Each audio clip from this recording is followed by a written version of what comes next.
தமிழ்நாடு மக்கள் கூட கனெக்ட் பண்றதுக்காக மோடி வந்து கருப்பு மேக்கப் போட்டிருக்காருன்னு நிறைய ஆன்லைன்ல பார்க்க உண்மையா இல்லையான்னு தெரியல. இருக்கலாம். தருண் விஜய்னு பிஜேபி எம்பியா இருந்தவர் இந்த சவுத் இந்தியால எல்லாம் கருப்பா மக்கள் இருக்காங்களே, அவங்க கூட நாங்க வாழலையா அப்படின்னு கேட்டவங்க தானே அவங்க. ஷாருக் கானோட சென்னை எக்ஸ்பிரஸ்ல அவங்க தமிழர்களை எப்படி காட்டுறாங்க அப்படின்னா கருப்பாவும், அப்பவும் இது பெரிய பிரச்சனையாச்சு. இந்த கலர் இஷ்யூ எப்பயுமே இருந்திருக்குதான். எனக்கு தெரிஞ்சு இந்தியாவிலே அதிகமா ஃபேர் அண்ட் லவ்லி வாங்கி யூஸ் பண்ணால் நம்மளா தான் இருப்போம்னு நினைக்கிறேன். கருப்பா மேக்கப் போட்டதுனால நம்ம அப்படியே உங்கிடக்கூடாது. நம்மளே நம்ம கொஞ்சம் கண்ணாடியில பார்க்கணும்.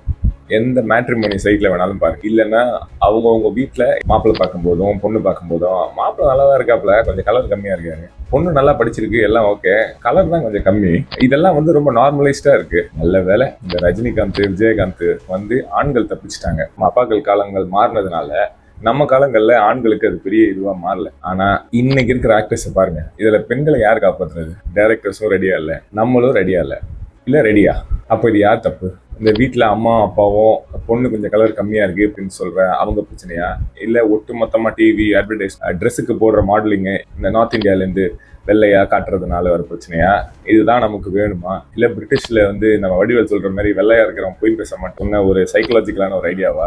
இதில் இன்னும் ஒரு லேயர் என்னன்னா, இதெல்லாம் வந்து ஒரு ஆக்சிடென்ட்லாம் கிடையாது.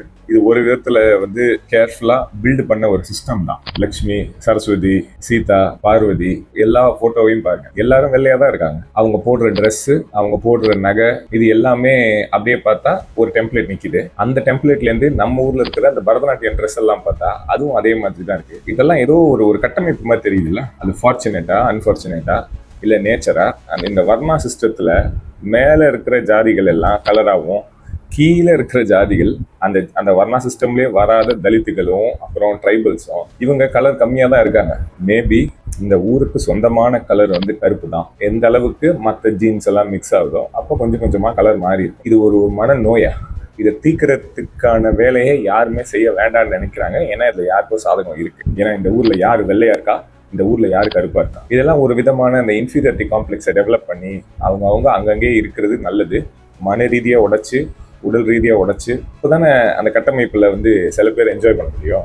இங்க நம்ம பண்ணக்கூடாத விஷயம் என்னன்னா, கருப்பு தான் அழகு அப்படின்னு இந்த டிஃபென்சிவ் கேம்லாம் ஆடவே கூடாது. நம்ம ஏதோ பரிதாபப்பட்டு ஆதரவு கொடுக்குற மாதிரி இருக்கு. இதுதான் யதார்த்தம். யாரோட பிட்டியும் நமக்கு தேவையில்லை. இதுதான் இந்த ஊர்ல இருக்கிற கலர்ஸ். இந்த கலரை போட்டுட்டு ஒருத்தர் வந்து நீங்க பேசுறதாக இருந்தால் நீங்க எங்களை என்ன நினைச்சிருக்கீங்கிறது தான் வெளிப்படுத்தே தவிர நீங்க கூட கனெக்ட்லாம் ஆக முடியாது. இதை முற்றிலுமா நிராகரிச்சு அடுத்த ஜென்ரேஷனுக்கு இதை பாஸ் ஆகாத மாதிரி பார்த்துக்கணும்.